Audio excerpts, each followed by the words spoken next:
tingkat kualitinya insya-Allah. Betul Ustaz. So maknanya boleh faham. Bila baca ayat yang pertama boleh gambarkan apa Betul. maksud dia. Betul. Okey, baik. Jom kita sama-sama permulaan ini kita baiki ataupun kita tahsin ataupun kita baca surah Al-Fatihah kita insya-Allah. A'udzu billahi minasy syaithanir rajim. Bismillahirrahmanirrahim. Alhamdulillahi rabbil alamin. Ar-Rahmanir Rahim. Maliki yaumiddin. Iyyaka na'budu wa iyyaka nasta'in. Ihdinas siratal mustaqim.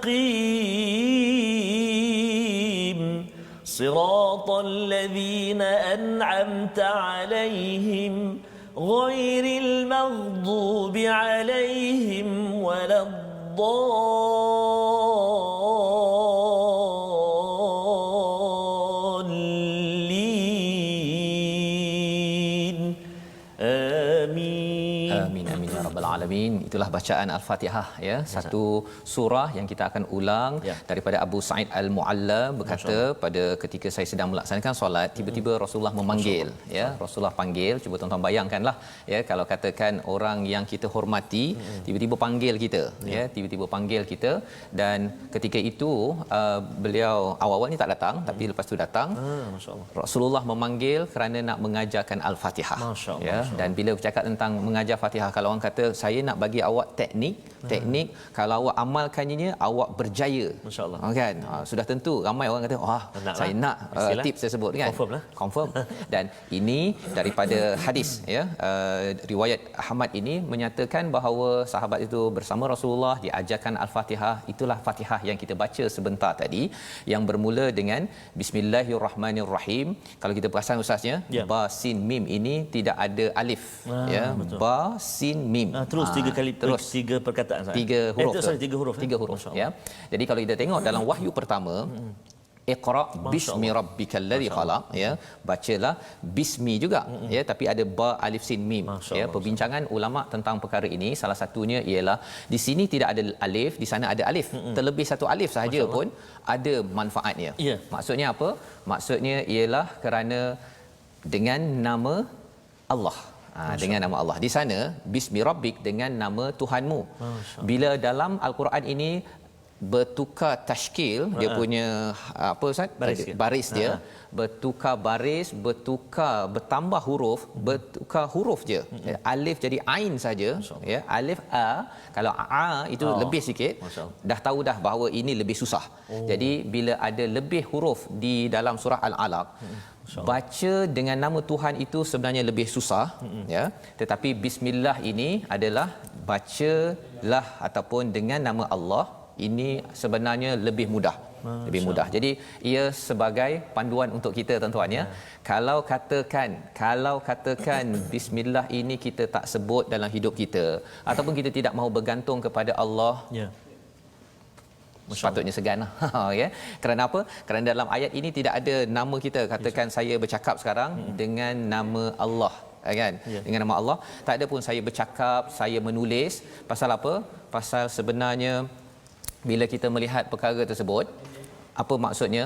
Perbuatan kita ni tak ada weight, tidak ada kesan besar pun sebenarnya. Yang paling besar adalah dengan bantuan daripada Allah Subhanahu Wa Taala. Itulah surah Al-Fatihah yang akan kita tengok berkali-kali ustaz ya. Kita harapnya waktu Zuhur nanti ketika kita sembahyang kita tahu bahawa ya Allah aku solat ini dengan nama-Mu. Betul. Dengan bantuan daripada Allah. Sepatutnya itu lebih natural ya, mudah ya, kerana ini tidak ada alif berbanding dengan surah Al-Alaq. Maksudnya setiap benda yang kita nak buat perkara yang kita nak buat tuan-tuan dan puan-puan mestilah kita dahului dengan bismillah bismillah. Maka pasti Allah akan permudahkan ya. Dan hadis menyatakan bahawa sesuatu perkara yang tidak dimulakan dengan bismillah itu fahuwa abtar, terputus keberkatannya.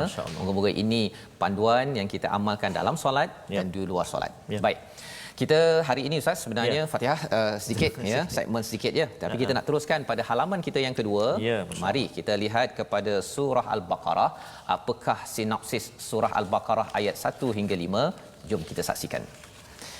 Baik, begitulah sinopsisnya. Pada ayat 1 hingga 2 ini kita akan melihat kepada kitab yang tiada keraguan sebagai sumber hidayah, dan juga pada ayat 3 hingga yang kelima menjelaskan 5 ciri orang bertakwa yang berjaya ya. Jadi ini adalah 5 ayat sahaja pada surah Al-Baqarah, dan mari sama-sama kita baca Ustaz ya. 1 hingga 3 dululah Ustaz. Ya. 1 hingga 3 dahulu. Baik. Baik, terima kasih Ustaz Fazrul. Tuan-tuan dan puan-puan, para penonton yang saya kasih sekalian, kita bersahabat dengan Al-Quran lagi pada hari ini. Jom kita kalau boleh kita tanamkan azam kita kuatkan semangat kita. Jika bolehlah kita jangan terlepas walaupun satu ayat. Kita baca tu kalau boleh jangan kita terlepas walaupun satu ayat. Suatu kadang sekadar mungkin ada sahabat-sahabat kita yang berada di pejabat dan sebagainya, mungkinlah boleh ajak sahabat-sahabat yang lain, ataupun mungkin boleh tanyakan bos ke apa kan, boleh tak masa 12 hingga 1 ni kami nak sambil-sambil tu mendengar bacaan Al-Quran kan. Boleh dengar, boleh ikut baca sama-sama, ataupun sekadar kita biarkan ia dipasang ataupun kita ikuti itu sambil kita buat kerja di sebelah kita secara perlahan ke apa. Yang penting kita kalau boleh jangan kita terlepas walaupun satu ayat. Dan sebenarnya kalau ini dari segi kaedah membina tabiat ataupun habit ya. Kalau katakan tuan-tuan yang mungkin pukul 12 tak boleh kan. Okey. Jadi katakan ada ulangan pukul 5 ataupun pukul 10 ataupun pukul 6, pilih satu dan konsisten pilih betul? Ya. Cuba juga susun macam mana. Pasal apa? Pasal kalau dia kata pukul 12 tak boleh, nanti saya pukul 5. Dah sampai pukul 5 sibuklah pukul 10 letih, pukul 6 bangun lambat terus habis ya. Dan kemudian dah masuk episod yang baru, dan kemudian kita makin lama makin bertambah. Hari ini baru sedikit 5 ayat yang kita nak dengarkan bersama. Betul, okey ya. Jadi mari kita sama-sama baca. Dan saya nak juga ajak sahabat-sahabat kita di Facebook sekarang ni, kawan-kawan kita ramai Ustaz, lebih kurang dalam 4,000 lebih ni. Saya nak ajak lagi sahabat-sahabat sekalian untuk sebarkan. Dengan cara mana? Share. Klik butang share, sebarkan kepada sahabat-sahabat kita yang lain, insya-Allah. Mudah-mudahan itu juga menjadi satu saham Ustaz ya. Betul. Menjadi satu saham kebaikan yang kita buat Ustaz. Baik. Kita nak baca ayat yang pertama hingga ayat 3. Masya-Allah, hari ini bermula Ustaz surah Al-Baqarah. Masya-Allah, surah yang paling panjang Ustaz panjang dalam Al-Quran Ia dinamakan surah Al-Baqarah ini Sanamul Quran. Sanamul Quran. Ya, betul, dia kalau unta tu dia ada dia punya bonggol itu ya. Kalau gunung itu puncaknya itu dinamakan Sanam ya. Jadi kita sebenarnya baru nak baru mendaki ni ya, bersedia ya untuk mendaki gunung ya, puncak menuju puncak. Ya, subhanallah. Baik, jom kita baca 3 ayat dulu permulaan ini, ayat pertama, ayat kedua dan ayat yang ketiga. Nanti saya akan terang sikit Ustaz, nanti kita share dengan para sahabat-sahabat kita tentang bacaan kita ni. Ada yang tanda titik 3 ni apa benda apa semua kan, insya-Allah nanti kita akan kongsikan baik. Saya nak mula Ustaz dengan taranum cubaan saya hari ini, nak cuba taranum Bayati Murattal Ustaz. Murattal. Okey. أعوذ بالله من الشيطان الرجيم بسم الله الرحمن الرحيم ألف لام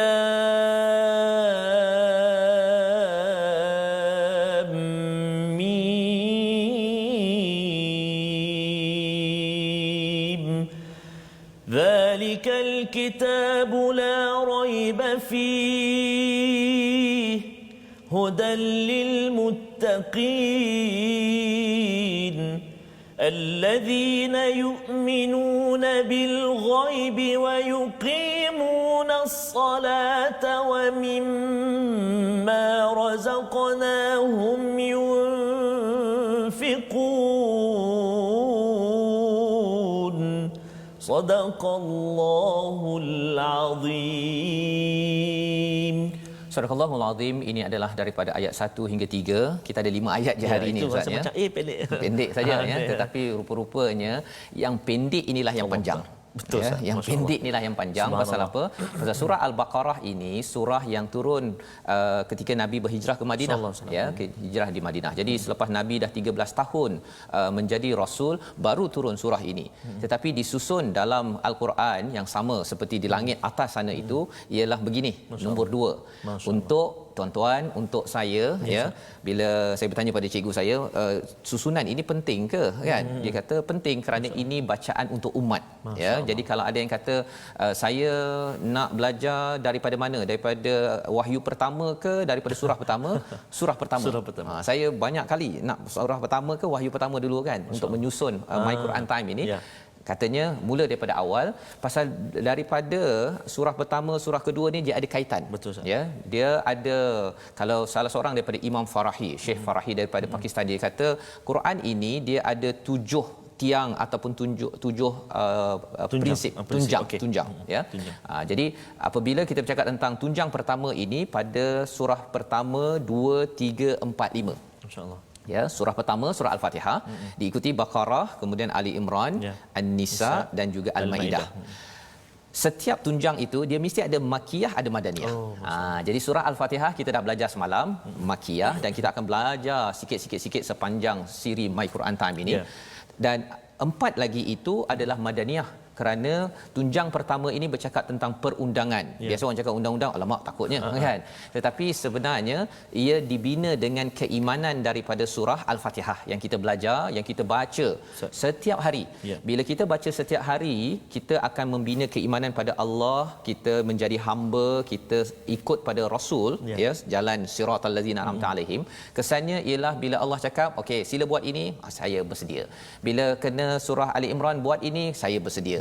Surah An-Nisa nanti faraid contohnya, hukum harta pusaka, saya bersedia. Maidah kata jangan makan yang ini, saya bersedia. Kerana apa? Ia dibina dengan keimanan dalam surah Al-Fatihah, dan kita akan pergi surah panjang, Ustaz, surah kalau Baqarah dan surah Ali Imran ini digelar sebagai Zahrawain. Apa maksud Zahrawain, Ustaz?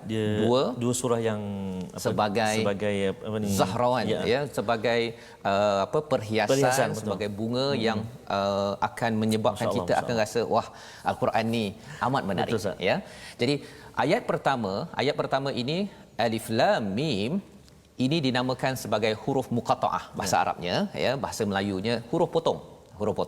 Jadi orang Arab bila dia dengar sahaja Alif Lam Mim ini, Ustaz, dia akan rasa kagum sangat, terutama pada Nabi yang tak pandai baca. Masya-Allah. Nabi tak pandai baca. Kalau katakan orang itu tak pandai baca, tiba-tiba anak tu cakap ABC, sejak bila pula dia tahu ABC? Itu kalau orang Melayu, kan. Ini kalau orang Arab, bila ada cakap, pasal Nabi tak tulis awalnya, jadi bila cakap Alif Lam Mim, ia mengejutkan kepada orang Arab dan dia merasakan bahawa Nabi tak tahu baca, macam mana boleh dapat Alif Lam Mim? Dan ia adalah nida yang menyeru, menyebabkan orang akan rasa okey, saya akan beri perhatian. Pasal kadang-kadang orang nak dengar nasihat terus susah, Ustaz, Tapi bila ada Alif Lam Mim, apa tu? Macam satu orang kata kejutan lah, ataupun kejutan. Macam apa lah, macam tu lah, kan. Contoh, contoh. Dan itulah dalam Imam Fakhr Razi menyatakan bahawa Alif Lam Mim ini kita tak tahu maksudnya, tuan-tuan, saya tak tahu. Kesannya apa? Ia bukan ilmu baru, tetapi adalah sikap baru kita ketika kita berinteraksi dengan Al-Quran. Kita kata pada Allah, a'udzubillahi minasyaitonirrajim, yang kita doa tadi, subhanaka la ilma lana, maha sucimu ya Allah, tidak ada ilmu kecuali yang engkau ajarkan. Tambahkan kami ilmu. Dengan rasa khusyuk, tawaduk kita itu, ia akan membuka pintu hikmah dalam diri kita daripada Al-Quran. Itu adalah Alif Lam Mim.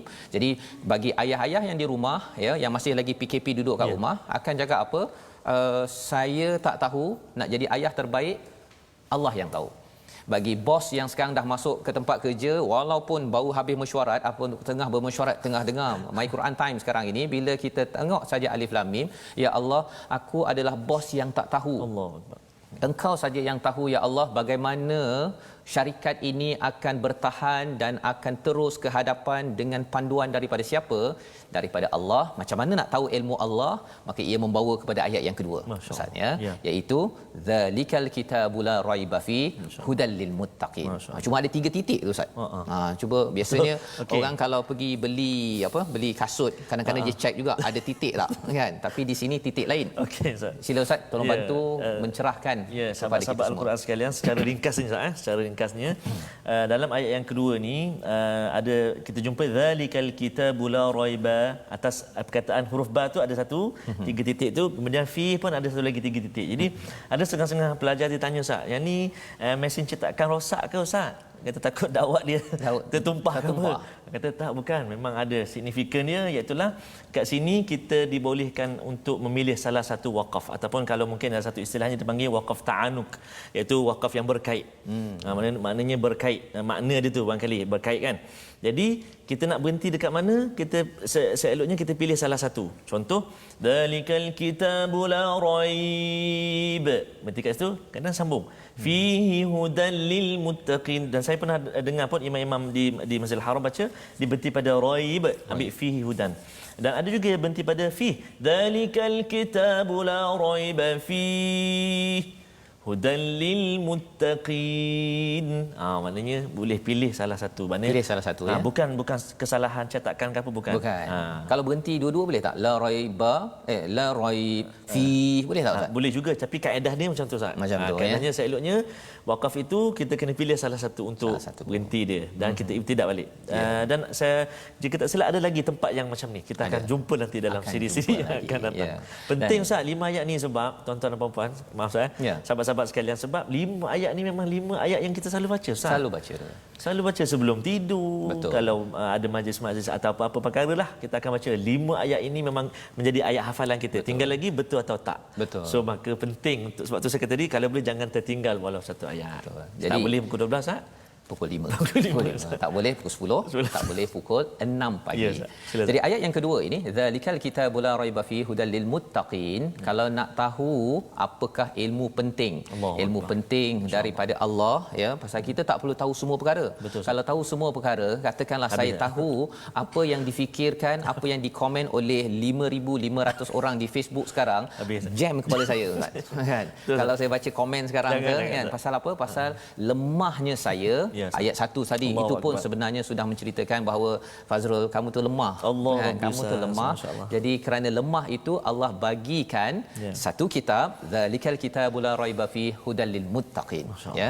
Zalika itu sebenarnya itu, ya, tapi diterjemahkan ini, ya. Pasal apa? Pasal sebenarnya zalika ini mencerminkan kepada kitab ini, Ustaz, ya. Dia sebenarnya sebagai satu kemuliaan, masya-Allah. Satu kemuliaan. Bila kita baca kitab ini, itu sebabnya tuan-tuan yang berada di rumah ada air sembahyang kalau boleh, ya. Kalau boleh ketika baca, terutama waktu ustaz baca, ya, kalau boleh dengar dan diam. Ya, jangan pula kita buat apa bising-bising ke. Kalau tak, kita tutup dulu, dan kemudian sambung baliklah pukul 5 nanti ke, tengok balik. Terutama bahagian Quran. Kalau masa saya bercakap tak apa, ya. Pasal apa? Pasal itu adab yang diajarkan dalam Al-Quran. Zalikal kitabul la raiba fihi hudal lil muttaqin. Dan Alkitab ini daripada perkataan kaf ta ba. Kita nak tengok perkataan pilihan kita pada hari ini. Mari kita tengok apa maksud kaf ta ba. Maksudnya ialah asalnya menulis. Ya, kalau kita tengok slide kita, iaitu kaf, ta dan juga ba. Iaitu berapa kali berulang di dalam Al-Quran, mari kita perhatikan, iaitu dia berulang sebanyak berapa kali itu? 319 kali. Masya-Allah, masya-Allah. Banyak berulang dalam Al-Quran, ya, kaf ta ba ini. Jadi asalnya tulis, ya. Dan kalau tengok pada Asfahani, satu daripada ulama bercerita tentang maksud perkataan ini, menjahit kulit dengan kulit. Ya. Apa kaitan kulit dengan tulis dengan Alkitab? Itulah bahasa Arab. Hari ini perkataan kedua, tuan-tuan. Semalam ha mim dal, ya, banyak kali berulang. Hari ini kaf ta ba, ya, iaitu menjahit kulit dengan kulit. Kalau katakan katabtu as-siqa, itu maksudnya aku menjahit, membuat tempat minum air daripada kulit. Kulit tu sambung-sambung dia jadi macam kendi, kan, tempat letak air pada zaman dulu, zaman sekarang lah, ya. Jadi kataba ini maksudnya mencantumkan kulit dengan kulit, mencantumkan huruf dengan huruf, mencantumkan perkataan dengan perkataan, jadi akhirnya jadilah tulis. Masya-Allah. Ya, dan tulis dengan tulis, lembaran demi lembaran jadilah Alkitab. Jadi Alkitab ini adalah buku yang tertulis, dan bila cakap tentang kitab ini ada kaitan dengan sesuatu yang termaktub, ya, tentang sesuatu takdir, ya, tentang apa lagi maksud yang dijelaskan oleh Asfahani, saya bacakan, iaitu satu kewajipan sebagai satu keinginan. Itu sebabnya kalau tuan-tuan yang mengkaji psikologi ada istilahnya journaling. Bagi tuan-tuan yang dengar My Quran Time ini, catat nota kan.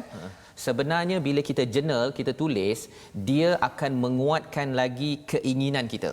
Ini dikongsikan oleh Asfahani. Dia kata kalau seseorang itu ada keinginan, dia akan ada ketetapan, dia akan berucap, dan tanda kekuatan kepada apa yang dia nak buat itu tulis. Masya-Allah. Ya, sehingga kan zalikal kitabul la raiba fi, makin banyak tuan-tuan baca Alkitab ini, sesuatu yang tertulis ini, ia akan menguatkan lagi keinginan kita untuk berbuat kebaikan, dan kebaikan yang kita buat itu adalah berdasarkan takdir daripada siapa? Masya-Allah Subhanahu. Alif Lam itu merujuk balik kepada Allah. Ini bukan buku biasa-biasa, ya. Ini buku luar biasa, dan tidak ada keraguan, petunjuk kepada orang yang bertakwa, ya. Dan bercakap tentang tidak ada keraguan, inilah yang kita menarik Ustaz, ya, pasal dalam pemikiran kita ni ada banyak ragu-ragu. Kadang-kadang kita tak jelas sesuatu perkara. Paling kurang bila tuan-tuan berinteraksi dengan Alkitab ini, apa yang boleh kita buat? Nombor satu ialah kita baca terjemahan. Itu sebab dalam My Quran Time saya akan baca, kadang-kadang baca terjemahan. Betul, kan? Nombor satu.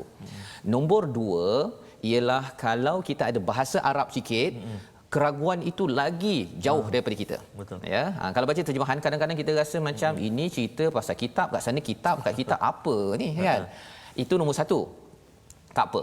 Bila tuan-tuan dalam My Quran Time ataupun berjumpa ustaz, ada peluang belajar bahasa Arab, bila tengok zalikal kitab ada alif lam, oh ini bukannya indefinite. Oh, bahasa Inggeris ustaz, ya. Ini adalah definite. Ini adalah bukan nakirah, ini adalah makrifah. Itu bahasa Arabnya. Bahasa Melayunya ialah ini kitab tertentu, bukan kitab biasa-biasa. Spesifik. Ya. Jadi bila tengok itu kita kata okey, ini bila tengok Al-Quran ini dia bukan buku biasa. Masya-Allah. Itu orang belajar bahasa Arab tahu, dan kita akan kongsikan dengan tuan-tuan. Dan kalau level yang ketiga itu kita tadabbur balik, tengok sebenarnya hudal lil muttaqin. Saya ada baca huda ini dalam surah Al-Fatihah. Iaitu apa? Ihdinas siratal mustaqim. Ya Allah, tunjukkanlah kami jalan yang lurus. Allah jawab dalam ayat ini. Inilah jawapannya. Inilah hidayahnya. Jika kamu betul-betul nak menuju syurga, lurus, straight to the point, inilah jawapannya. Jadi insya-Allah kita berehat sebentar tuan-tuan. Kita menyambung kembali My Quran Time, baca, faham, amal.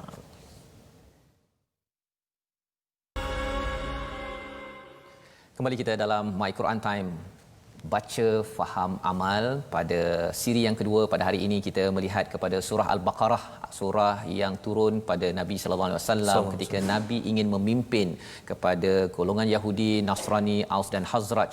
Mereka itu bergaduh di Yathrib, asal nama kepada Madinah, dan panduannya itu siap dengan perundangannya ada dalam surah yang mempunyai 286 ayat ini. Dan surah inilah yang kita baca sebentar tadi Ustaz, ya. Bercakap tentang perkataan yang kita belajar tadi, Alkitab. Dia adalah satu perkataan yang besar, ya, yang banyak berulang dalam Al-Quran, dan ia adalah hidayah kepada orang yang bertakwa. Hidayah pada orang bertakwa. Jadi sebelum kita meneruskan apakah hasil orang bertakwa ni, ciri orang bertakwa ini, kita nak tengok dahulu kepada apa unsur tajwid yang kita boleh belajar pada hari ini, Ustaz, ya. Baik. Terima kasih Ustaz Fazrul. Tuan-tuan dan puan-puan, sahabat-sahabat Al-Quran semuanya. Saya selalu sebut sahabat-sahabat Al-Quran, sahabat-sahabat Al-Quran. Tuan-tuan dan puan-puan, kita semua ni bersahabat. Tuan-tuan dan puan-puan bersahabat dengan saya. Kita semua bersahabat dengan tuan-tuan dan puan-puan. Dan yang paling istimewa, kita bersahabat dengan Al-Quran. Dan istimewa lagi, kita harap dan kita doa pada Allah Subhanahu taala satu hari nanti Al-Quran akan declare, akan umum, ini BFF aku, Quran kata. Allahu akbar kan. Syafaat Al-Quran itu untuk siapa? Untuk sahabat dia kan, li ashabi. Jadi mudah-mudahan dan saya nak jemputlah, saya nak ajak tuan-tuan dan puan-puan, sahabat-sahabat Al-Quran semua untuk ikuti ataupun join kami dalam FB Sahabat Al-Quran di FB Facebook Sahabat Al-Quran. So boleh ikuti kat situ apa juga perkembangan hukum-hukum tajwid dan sebagainya. Boleh join kat situ insya-Allah. Jadi untuk segmen tajwid pada hari ini kita nak kongsikan dengan tuan-tuan dan puan-puan semua, iaitu semalam kita berkenalan dengan pengenalan ilmu tajwid. Hari ini kita nak tahu pula faedah mempelajari ilmu tajwid. Yang pertama, menjaga daripada melakukan kesalahan-kesalahan ketika membaca Al-Quran. Panjang pendek, dengungnya, mat, sebutan huruf, tebal tipis, nak berhenti, nak kat mana, nak sambung kat mana, masya-Allah banyak tu. Yang kedua, memberi keyakinan dalam pembacaan Al-Quran yang betul. Subhanallah, memang pun bila kita baca tu kadang-kadang kita keliru, alamak yang ni dengung ke tak dengung, yang ni panjang ni berapa harakat, 2 harakat ke 2 rakaat. Tertukar Ustaz, 2 rakaat perginya panjang. Dan yang ketiga, iaitulah mencapai kebahagiaan di dunia dan di akhirat. Sebab apa? Kadang-kadang bila kita tidak ada keyakinan dalam bacaan kita, kita akan jadi tak nak baca Ustaz. Tak nak baca. Oh, tak nak baca nanti salah. Satu lagi dia akan, kita baca juga Al-Quran tapi berlaku kesalahan Ustaz. Betul. Jadi kita takut kita tak mencapai perkara yang ketiga tu, kebahagiaan di dunia dan di akhirat. Maka itulah antara faedah mempelajari ilmu tajwid. Ya, jadi itu sesuatu yang boleh kita baiki Ustaz ya, pasal bila kita baca dengan baik ini Alkitab ya, kan. Jadi kalau katakan semalam Ustaz bercakap tentang kalau katakan tersilap ke apa sebagainya, kita akan belajar lagi dan lagi pasal dia manual SOP. Contohnya ya, kalau katakan kita tersalah tersalah dari segi maksudnya, katakan an'amta jadi an'amtu. Bahaya memang susah tuan-tuan kan, terutama kalau katakan orang yang akan datang dengar kita ingatkan memang an'amtu kan, rupanya nikmat yang aku bagi kan. Nikmat aku bagi, apa yang aku boleh bagi kan, tapi an'amta itu maksudnya engkau beri, iaitu merujuk pada Allah SWT kan. Jadi itu tajwid yang kita akan belajar dan inilah Alkitab yang memberi manfaat hidayah kepada orang yang hudal lil muttaqin, hidayah kepada orang bertakwa. Ada orang tanya Ustaz, kalau katakan Quran ini hidayah pada orang bertakwa, kalau saya ni tak bertakwa? Allah kan? Kalau tak bertakwa. Rupa-rupanya takwa ni Ustaz dia ada 2 jenis. Dua jenis kalau tuan-tuan kita tengok kepada pasal ini surah Baqarah, ini surah Madaniyah. Kalau surah yang lebih awal turun namanya surah Asy-Syams. Okey. Tuan-tuan di rumah mungkin hafal, iaitu fa'alhamaha fujuraha wa taqwaha. Semua orang sebenarnya Allah telah ilhamkan fujur tentang keburukan dan juga takwa. Yang takwa itu berbeza dengan takwa di sini. Takwa di sana itu semua orang ada, kecualilah dia rosakkan takwa tersebut. Orang bukan Islam pun ada dia punya fujuraha wa taqwaha. Yang itu syarat penting untuk berinteraksi dengan Al-Quran. Kemudian bila dia dah berinteraksi dengan Quran, Quran memberi kesan kepada dia menjadi orang al-muttaqin. Ini ada al. Itu sebabnya belajar bahasa Arab kita tengok ada al. Kalau al ini maksudnya ini bukan biasa-biasa. Kalau tuan-tuan nak senang ingat, kalau tak ada al itu biasa-biasa, tapi kalau ada al itu bukan biasa-biasa. Kita kena beri perhatian mengapa Allah letak al di situ. Maksudnya ini betul-betul bertakwa. Masya-Allah. Betul-betul dan bila betul-betul dia lebih kurang macam inilah Ustaz kalau saya dulu belajar salah satu yang saya belajarlah kan kejuruteraan kimia. Itu belajar baru, belum jadi engineer lagi. Bila dah kerja betul-betul baru dinamakan al-jurutera. Kalaulah boleh buat begitu untuk kita mudah faham. Dan apakah ciri orang yang betul-betul bertakwa ini? Satu daripadanya yang ayat 3 tadi tu. Masya-Allah. Percaya perkara ghaib, mendirikan solat, infak daripada rezeki yang diberikan. Jadi kita nak baca sekali lagi ayat 3 terus Ustaznya sampai ayat ke-5. Kita nak memahami ciri orang bertakwa, kesan apabila kita banyak berinteraksi dengan Alkitab yang kita sedang ikuti sekarang ini. Ayat 3, 4, 5 bersama Ustaz Tarmizi. Terima kasih Ustaz Fazrul. Saya sambung tuan-tuan dan puan-puan. Jom kita sambung bacaan kita ayat 3, ayat 4, ayat 5. A'udzubillahi minasyaitonirrajim. الذين يؤمنون بالغيب ويقيمون الصلاة ومما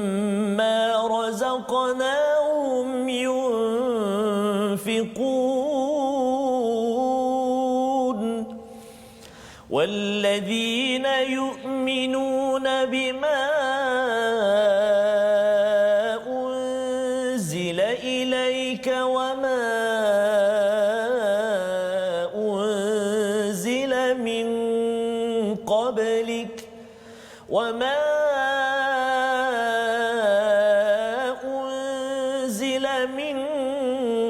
قبلك وبالآخرة هم يوقنون أولئك على هدى من ربهم وأولئك هم المفلحون صدق الله العظيم. Surah Al-Azim. Terima kasih Ustaz membacakan ayat 3, 4, 5 ini. Ini kalau ayat 3 ini Ustaznya, dia sebenarnya sinopsis kepada keseluruhan surah Al-Baqarah. Masya-Allah. Ya, tuan-tuan. Nampak macam ringkas sangat kan? Yang pertama, orang yang betul-betul bertakwa itu alladzina yu'minuna bil ghaib. Percaya perkara ghaib. Masya-Allah. Ya, percaya perkara ghaib. Yang kedua, mendirikan solat dan daripada sebahagian rezeki yang kami kurniakannya dia infakkan. Masya-Allah. Ya, memang pendek ya, tetapi sebenarnya bercakap tentang percaya pada perkara ghaib, awal kebanyakan daripada juzuk pertama ini cakap pasal Quran, pasal iman apa sebagainya, itulah yang kita akan ikuti selepas ini tuan-tuan sekalian. Juzuk pertama. Ya. Juzuk pertama. Juzuk kedua nanti bila kita masuk juzuk kedua, kita pasal apa? Pasal banyak pasal solat, pasal apa? Pasal undang-undang, pasal perubahan apa Ustaz, kiblat. Betul, ya. Itu pada juzuk yang kedua. Undang-undang yang berkaitan solat paling tinggi, di bawahnya ada undang-undang yang lain, termasuklah bercakap tentang haji dan sebagainya. Dan yang ketiganya kita dah boleh teka. Kalau tadi allazina yu'minuna bil ghaib juzuk pertama, wa yuqimunas solah juzuk yang kedua, ya, banyak cerita pasal solat dan undang-undang. Yang ketiga apa Ustaz? Yang tertinggal lagi daripada ayat nombor 3 tu. Wa mimma razaqnahum yunfiqun. Infak. Subhanallah. Di hujung nanti juzuk yang ketiga banyak cerita pasal infak. Masya-Allah, hebatlah. Tiga benda ni dalam ayat satu ayat ni je nanti akan memanjang di dalam surah Al-Baqarah. Masya-Allah. Jadi kalau kita pergi waktu malam tengok bintang, kita rasa macam cantik bintang ni, tapi kita tak nampak apalah susunan bintang. Subhanallah. Ya. Tetapi bagi orang yang selalu tengok bintang, selalu sangat, apatah lagi kalau belajar ilmu, tengok balik, oh kat sana tu ada bentuk, yang sana ada bentuk. Itu bagi orang yang selalu memerhati. Yang harapnya pada tuan-tuan bila banyak kali memerhati Al-Quran, ya Ustaz ya, banyak mengikuti mempelajari Al-Quran ini, nanti kita akan nampak macam ada pattern lah. Dan pattern itulah dia namanya tadabbur tadi tu. Bila kita tengok tu tadabbur, oh sebenarnya yang itu level 3 kita berinteraksi dengan Al-Quran. Ya. Jadi kalau tuan-tuan belajar sendiri mungkin nampak sendiri.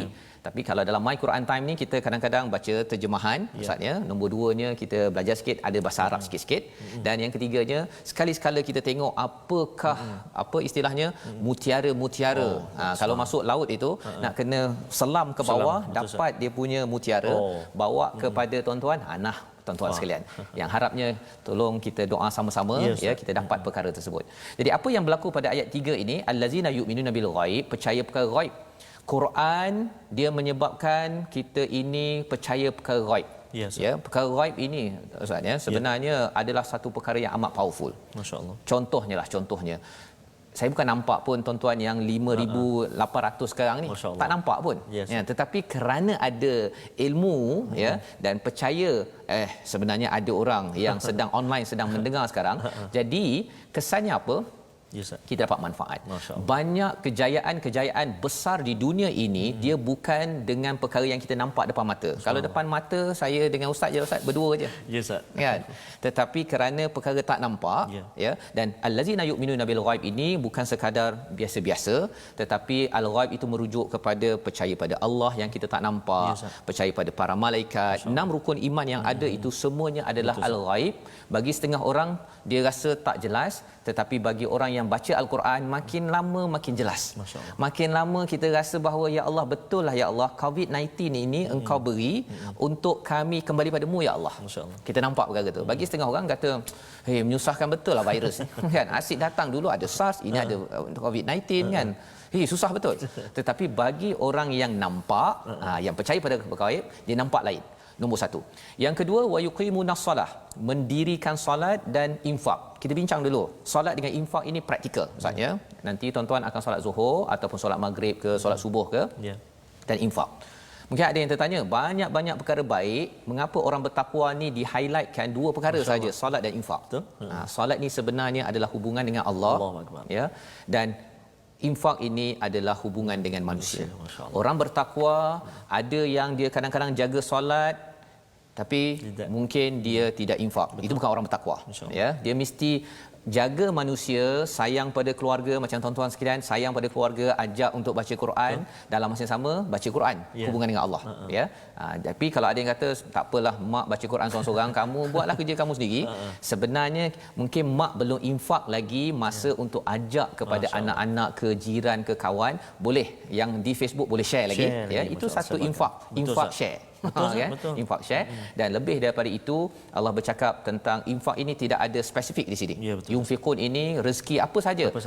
Sama ada masa, sama ada apa? Semangat, kata-kata berhikmah, duit, kuih. Kadang-kadang kita ingat apa lagi, infak tu duit saja Ustaz. Musangking kan yang kita dapat baru ni kan. Itu adalah infak. Terima kasih kita ucapkan, kita masih lagi mengucapkan terima kasih. Pasal apa? Bukan kena bagi semua musangking. Ya, Allah cakap sini wa mimma. Kan, daripada sebahagian rezeki, katakan Tuhan yang bagi hari tu, ya, Tuhan ke puan kita tak tahu. Bila dia bagi tu, dia bagi beberapa ulas kan. Sebahagian ni sahaja. Allah minta sebahagian sahaja. Ya, bukan semua. Yang itu yang kita belajar. Maksudnya Allah ni tahu bahawa psikologi kita, bahawa kalau bagi semua, maksudnya macam Abu Bakar bagi semua tu, yang itu Abu Bakar level tinggi, ya. Tapi kita boleh bermula, dan tuan-tuan, makin kita percaya perkara ghaib, makin mudah solat. Makin mudah kita solat, makin kuat kita solat, kita akan mudah tolong orang. Masya-Allah. Jadi kalau katakan ni package ya, kalau katakan ada yang kata dia ni kedekut lah tapi kuat solat, itu maksudnya keimanan perkara ghaib ni itu ada masalah. Betul, Ustaz. Mengapa dia ada masalah begitu? Kerana ada kaitan dengan ayat 2, iaitu dia tidak dapat hidayah daripada siapa? Daripada Al-Quran. Mengapa dia tak dapat hidayah dari Quran tapi dia khatam Quran? Rupa-rupanya dia tidak alif lam mim, iaitu dia tidak baca Quran dengan rasa rendah diri. Ya Allah, aku tak tahu, aku nak belajar isi kandungannya, tapi mungkin dia baca Quran tu khatam berapa kali? Kan, hafaz berapa juzuk, kan. Perkara-perkara itu perlu kita baiki.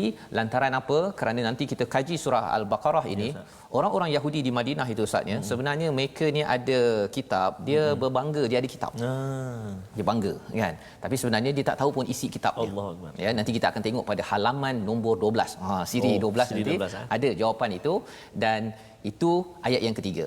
Ayat yang keempat disambung, ya, walladzina yu'minuna bima unzila ilaika wama unzila min qablik. Yang ini berkaitan dengan percaya kepada apa yang diturunkan padamu, pada Nabi Muhammad. Ini maksudnya keimanan kepada Rasul. Kita kena ingat Ustaz, ya, ini turun kat Madinah. Salah satu audience yang mendengarnya adalah orang Yahudi. Orang Yahudi ini dia harapkan Rasul datang daripada kalangan dia. Tiba-tiba alamak, bukan daripada golongan kita lah. Nak ceritanya apa tuan-tuan? Sebenarnya ayat nombor 4 ini bercerita tentang jangan kita beriman ini hanya pada orang tertentu saja. Kadang-kadang kalau orang A berceramah, okey, saya percaya. Kan. Jadi itu dalam ayat yang keempat ini, percaya yang sebelum ini, percaya yang sekarang, ya. Dan itu sebabnya bagi orang Islam kita tak ada masalah. Kita percaya pada Injil, pada Taurat, pada Zabur. Kita percaya pada Nabi Musa, Nabi Isa. Tetapi bagi umat Yahudi, ya, mereka ini apa istilahnya, ada resist sikit. Resist sikit. Dia kalau Yahudi okey, kalau bukan tak. Ya, itu sebabnya kita tidak mahu kalau orang Melayu, okey, saya sokong. Kalau dia Cina ke India ke, sekejap. Sebenarnya kalau ia adalah kebenaran datang daripada Allah, tak kisahlah Cina, India, Amerika ke apa sahaja pun, kita tetap juga beriman, kerana yang pentingnya Tuhannya sama. Tuhannya sama. Dan nombor 5, apakah ciri orang yang betul-betul bertakwa? Kesan daripada Al-Quran, wabil akhirati hum yuqinun. Yakin pada hari akhirat. Jadi iman dan yakin ni ada beza Ustaz ya. Kalau iman ni kita percaya ada 5,000 orang yang sedang online. 6,000 Ustaz. 6,000 dah 6,000. Okey. Kita percaya. Tapi kalau yakin ni Ustaz, yakin ni macam saya nampak Al-Quran depan mata ataupun nampak ustaz ni sekarang yakin. Yakin ni masa nampak depan ya. Nampak. Okey. Tapi akhirat saya tak nampak. Allahu akbar. Betul? Akhirat tak nampak. Yes, inilah antara perbincangan dalam tunjang nombor 7. Nanti kita tengok pada siri yang juzuk 29 20 30 nanti. Banyak cerita pasal akhirat. Rupa-rupanya akhirat ini adalah suatu perkara yang memang real, nampak. Subhanallah. Memang nampak. Tapi macam mana saya nak nampak? Itulah yang kita nak belajar sedikit demi sedikit. Bila kita belajar lagi Al-Quran ini, akhirat yang tak nampak itu jadi makin nampak. Makin nampak. Dan kalau seseorang itu bertakwa, kemudian dia pandang bahawa akhirat ni saya susah sikitlah saya nak percaya, ataupun saya punya amalan saya tidak menuju kepada akhirat, sebenarnya akhiratnya itu ada masalah lagi. Ya, yang kita doakan tuan-tuan, kita dapat sesuatu daripada perkara ini. Jadi kalau boleh kita baca ayat 3 4 sekali lagi Ustaz ya, sebagai penekanan kepada kita semua bahawa 5 ciri yang ada pada ayat 3 4 ini penting kita semak pada setiap hari, sama ada kita ini betul-betul bertakwa. Kalau belum, kita doa Allah bina takwa dalam diri kita. Sila Ustaz, ayat 3 dan 4. Terus kita baca ayat 3 dan 4, tuan-tuan dan puan-puan sahabat Al-Quran semua. A'udzubillahi minasyaitonirrajim. الذين يؤمنون بالغيب ويقيمون الصلاة ومما رزقناهم ينفقون والذين يؤمنون بما أنزل إليك وما أنزل من قبلك وبالآخرة هم يوقنون صدق الله العظيم. Sadaqallahul Azim. Inilah 5 perkara yang kita akan semak berkali-kali sepanjang Al-Quran. Sudah tentu dalam surah Al-Baqarah ini akan diceritakan alladzina yu'minuna bil ghaib, ini apa cabaran untuk percaya pada perkara ghaib. Wa yuqimunas salah, bagaimana cabaran solat ini nak didirikan, bukan ditunaikan, didirikan. Ya. Dan yang ketiganya wa mimma razaqnahum yunfiqun. Surah Al-Baqarah ini adalah surah Nabi dilatih menjadi pemimpin. Kalau tuan-tuan yang di rumah ya mengamalkan 5 ciri orang bertakwa ini, jadi ayah yang bertakwa, ayah yang memimpin dengan kepastian daripada Allah. Janji Allah apa? Ulaika ala hudam min rabbihim wa ulaika humul muflihun. Merekalah orang yang mendapat hidayah, pencerahan daripada Tuhan mereka, dan mereka itulah orang-orang yang berjaya. Salah satu tanda bahawa kita ini dapat hidayah Ustaz ya, ialah tuan-tuan yang berada di rumah, kalau katakan tanda ya kita ni nak dapat hidayah daripada Allah, hudal lil muttaqin, dia bila dapat Alkitab sahaja, bila nak dapat hidayah ni, hidayah ini ada kaitan dengan hadiah. Oh subhanallah. Jadi psikologinya apa? Baca Quran, okey saya suka. Macam dia dapat hadiah, itu tandanya hidayah sedang nak sampai. Subhanallah. Ya. Jadi itu sebabnya bila kita dapat satu perkara dalam Al-Quran, walaupun satu maksudnya katakan tuan-tuan di rumah hari ini 1 jam ini, sekitar 1 jam ini dapat satu perkara saja, kena cakap alhamdulillah ya Allah dapat hadiah. Itu akan menyebabkan Allah tambah lagi hadiah kepada kita, dan Allah cakap wa ulaika humul muflihun. Merekalah orang-orang yang berjaya. Mereka dalam Al-Quran falaha ini berulang 40 kali. Ini kali pertama, nanti kita akan tengok berkali-kali, dan inilah yang dikumandangkan oleh muazzin zuhur nanti ataupun subuh nanti ataupun zuhur, hayya 'alal falah. Ya, tapi hayya 'alal falah tu datang selepas hayya 'alas solah. Kita akan faham betul-betul solat ni apa, walaupun kita tahu sembahyang, tapi rupanya surah Al-Baqarah ini akan mencerahkan kita insya-Allah. Sebabnya 3 perkara yang boleh kita ambil daripada halaman nombor 2 ini sebagai resolusi kita. Yang pertama, kita menyerah diri dan tunduk ketika berinteraksi dengan Alkitab, dengan Al-Quran. Misalnya, kalau kita makin minta ya Allah tolong ajar kami ya Allah, Rabbi zidni ilma, Allah akan pimpin. Yang pertama. Yang kedua, interaksi dengan Quran tanpa keraguan. ya, tanpa keraguan, maksudnya sebagaimana kita yakin Allah memberi kita oksigen pada setiap hari, Allah yang sama boleh beri kita lebih lagi hidayah yang lebih penting, beri ilmu yang perlu kita tambah pada setiap hari. Dan yang ketiga, jaga solat dan infak, kerana dua perkara itu tanda bahawa kita ini mendapat hidayah daripada Al-Quran, menjadi orang bertakwa. Orang bertakwa adalah orang yang minta tolong pada Allah, jaga segala masalah, tolong ya Allah, tolong saya selesaikan. Masya-Allah. Mari sama-sama kita doa untuk kita memastikan ayat ini menjadi amalan kita, insya-Allah. Bismillahirrahmanirrahim. Alhamdulillahi rabbil alamin, wassalatu wassalamu ala rasulillahil amin, sayyidina Muhammadin wa ala alihi wa sahbihi ajma'in. Allahumma salli ala sayyidina Muhammadin wa ala ali sayyidina Muhammad. Allahumma ya Allah ya Rahman wa ya Rahim, jadikan kami ini hamba-hambamu yang mana imannya teguh ya Allah, hamba-hambamu yang mana menjaga salat-salatnya, mendirikan salatnya ya Allah. Ringankan tangan kami ya Allah, bersihkan hati kami ya Allah, agar kami ini menjadi hamba-hambamu yang ringan dan suka berinfak pada jalanmu ya Allah. Birahmatika ya arhamar rahimin. Ya Allah ya Tuhan kami, 5 ayat yang kami baca, kami belajar pada hari ini ya Allah. Jadikan ia sahabat kami, kekuatan kami, keberkatan buat kami. Mudah-mudahan ya Allah kami terus mendapat petunjuk dan hidayah daripadamu jua ya Allah. Mata kami suka melihat kalamu Al-Quran, menangis membacanya. Lidah kami lidah yang fasih menuturkan kalamu Al-Quran.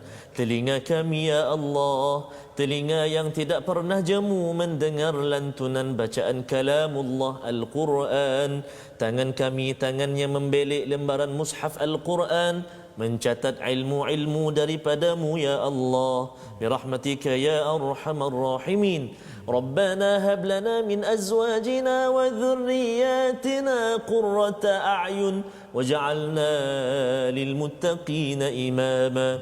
ربنا آتنا في الدنيا حسنة وفي الآخرة حسنة وقنا عذاب النار. وصلى الله على سيدنا محمد وعلى آله وصحبه وسلم والحمد لله رب العالمين. تقبل الله منكم.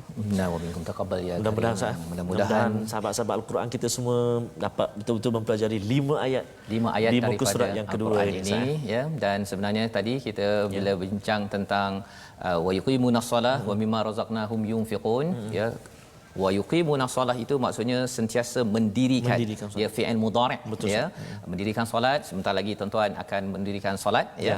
Dan wa mimma razaqnahum yunfiqun, sentiasa yunfiqun itu maksudnya sentiasa infak ya, sentiasa infak. Dan salah satu peluang tuan-tuan nak berinfak, kalau belum lagi infak pada hari ini, wakaf untuk ummah ya, untuk sama-sama kita menyebarkan lagi kempen Al-Quran ini kepada seluruh Malaysia, seluruh dunia ya.